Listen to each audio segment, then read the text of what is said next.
Hello दोस्तों, हमारी आज की कहानी का शीर्षक है शुक्राना। इस कहानी का मतलब ये है कि हमें हर हालत में ईश्वर का शुक्रिया अदा करना चाहिए। तो अब हम अपनी कहानी को शुरू करते हैं। एक पक्षी था जो रेगिस्तान में रहता था, बहुत बीमार, कोई पंख नहीं, खाने पीने के लिए भी कुछ नहीं था, रहने के लिए कोई आश्रय नहीं था।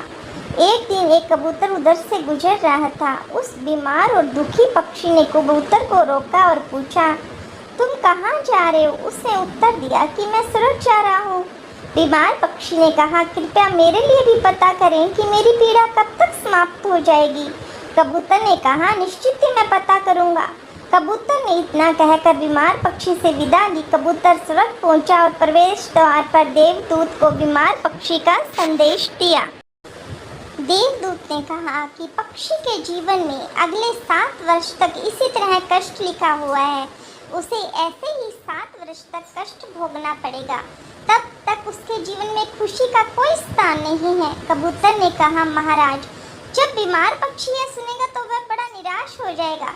क्या आप इसके लिए कोई उपाय बता सकते हैं? देवदूत ने उत्तर दिया, उससे कहो कि वह हमेशा एक वाक्य बोले कि इन सब के लिए भगवान तेरा शुक्र है। वापसी पर जब बीमार पक्षी कबूतर से फिर मिला तो कबूतर ने उस स्वर्गदूत का संदेश दिया। 7-8 दिनों के बाद कबूतर जब फिर उधर से गुजर रहा था, तब उसने देखा कि पक्षी बहुत खुश था। उसके शरीर पर पंख उगाए थे। उसे रेगिस्तान इलाके में एक छोटा सा पौधा लगा हुआ था। वहाँ पानी का एक छोटा सा तालाब भी बना हुआ था। चिड़िया खुश होकर नाच रही थी। कबूतर चकित था। देवदूत ने कहा था कि अगले 7 वर्षों तक पक्षी के लिए कोई खुशी नहीं होगी। इस सवाल को ध्यान में रखते हुए कबूतर स्वर्ग के द्वार पर देवदूत से मिलने पहुंच गया। कबूतर ने देवदूत से अपने मन में उठते हुए सवालों का समाधान पूछा तो देवदूत ने उत्तर दिया, हाँ, ये सच है कि पक्षी की जिंदगी में 7 साल तक कोई खुशी नहीं लिखी थी, लेकिन क्योंकि पक्षी हर स्थिति में इन सब के लिए भगवान तेरा शुक्र है बोल रहा था और भगवान का शुक्र कर रहा था, इस कारण उसका जीवन बदल गया। पक्षी गर्म रेत पर गिर गया था। उसने कहा, इन सब के लिए भगवान तेरा शुक्र है। जब यह उड़ नहीं सकता था तो उसने कहा, इन सब के लिए भगवान तेरा शुक्र है। जब उसे प्यास लगी और आसपास पानी भी नहीं था तो भी उसने यही कहा कि इस सब के लिए भगवान तेरा शुक्र है। जो भी स्थिति हो, पक्षी दोहराता रहा, इन सब के लिए भगवान तेरा शुक्र है।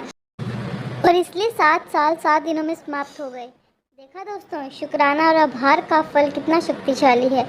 यह हमारे जीवन को एक नया रूप दे सकता है। इसलिए आभारी रहें और अपना दृष्टिकोण में बदलाव देखें। हमेशा हर चीज़, हर पल के लिए अपनों का, अपने मालिक का और अपने परमात्मा का शुक्रगुजार करते रहें। हर हर महादेव दोस्तों।